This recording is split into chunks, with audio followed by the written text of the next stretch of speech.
Seu meu amado, bem-vindo de volta à nossa escola bíblica diária e nós estamos ainda conversando sobre as profecias e sobre os profetas. Então, nós vamos ver essa segunda parte que trata aí dos profetas que existiram tanto na época dos juízes quanto no reinado de Davi. Ora ao Senhor, peça a Ele proteção, peça a Ele discernimento, entendimento, conhecimento, sabedoria. Pegue a sua Bíblia, pegue o seu caderno de estudos, vem conosco, vamos estudar as profecias enquanto se está estabelecendo, conquistando e estabelecendo o reino de Israel. A primeira profetisa é Débora. Na verdade, nós estamos falando da época dos juízes.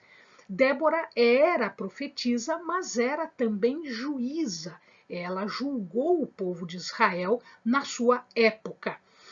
E nesta época em que Débora era juíza e profetisa, existia um governante de nome Jabim. Ele era da região de Azor, do reino de Azor. E ele já fazia 20 anos que estava dominando o povo de Israel. O seu comandante era um comandante terrível, violento, de nome Císera. Então, Deus dá a palavra para Débora que ela reúna o povo de Israel e que passe a mensagem de que era hora de fazer guerra contra Jabim, contra Císera, do reino de Azor. Então, o que ela faz é chamar o comandante de Israel, que era Baraque. Baraque aceita a incumbência de livrar o povo de Israel, mas ele diz o seguinte: eu vou se você for junto. Então Débora diz: tudo bem, mas você não vai levar a fama, você não vai levar a honra de ter libertado o povo. Tá? E isso vai se dar pela mão de uma mulher. E Débora vai junto ao exército para a guerra contra Císera, contra Jabim, do reino de Azor.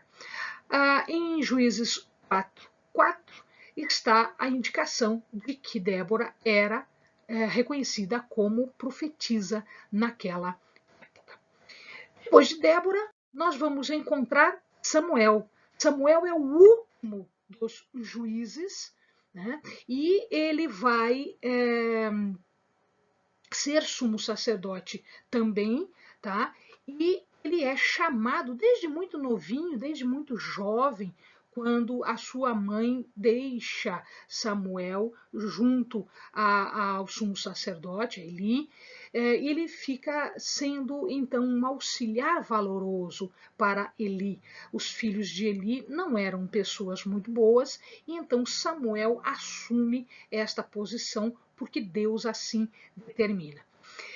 Deus também determina, pelo pedido do povo, que Samuel unja Saul como rei. Saul é o primeiro rei, então Samuel é o último juiz. Depois disso, nós vamos ter os reis de Israel. Saul é o primeiro rei, mas ele não é um rei conforme a vontade de Deus.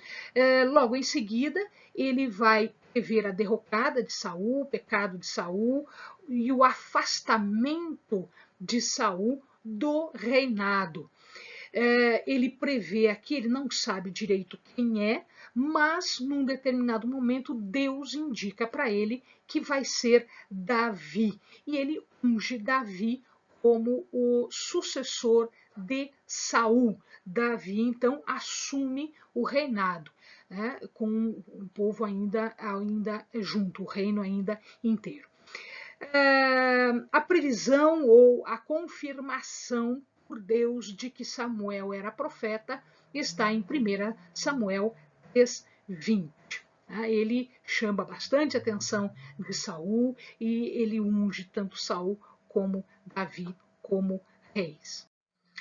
Depois disso nós temos Natan.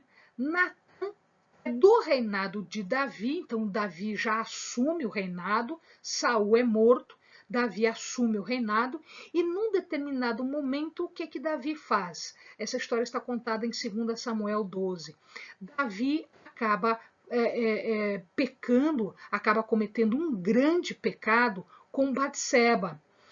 E ele, em verdade, comete adultério. Batseba é adúltera também, Davi é adúltero também, e deste pecado surge aí uma série de complicações para Davi, principalmente porque ele acaba por determinar a morte de Urias, marido de Batseba. Isso vai ter bastante consequência na sua vida, na vida de Davi, como também na vida da sua família. Né? Então, existe aí um pecado muito grande que vai perpetuar na família de Davi.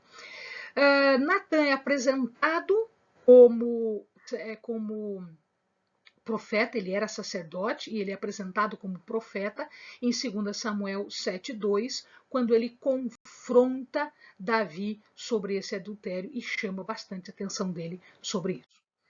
O último profeta de hoje, quando o reino já está estabelecido, também é um profeta de Davi, no final do reinado de Davi, é o profeta Gade. Davi, ele comete também um deslize grave, onde ele manda fazer um censo não autorizado por Deus. Então, Deus envia Gade até Davi para que Davi faça uma escolha. Ele quer a fome, ele quer a praga ou ele quer a guerra, exatamente como punição por aquele pecado de fazer o censo. Essa história está em 2 Samuel 24, a partir do 11. Bem, amados, bons estudos!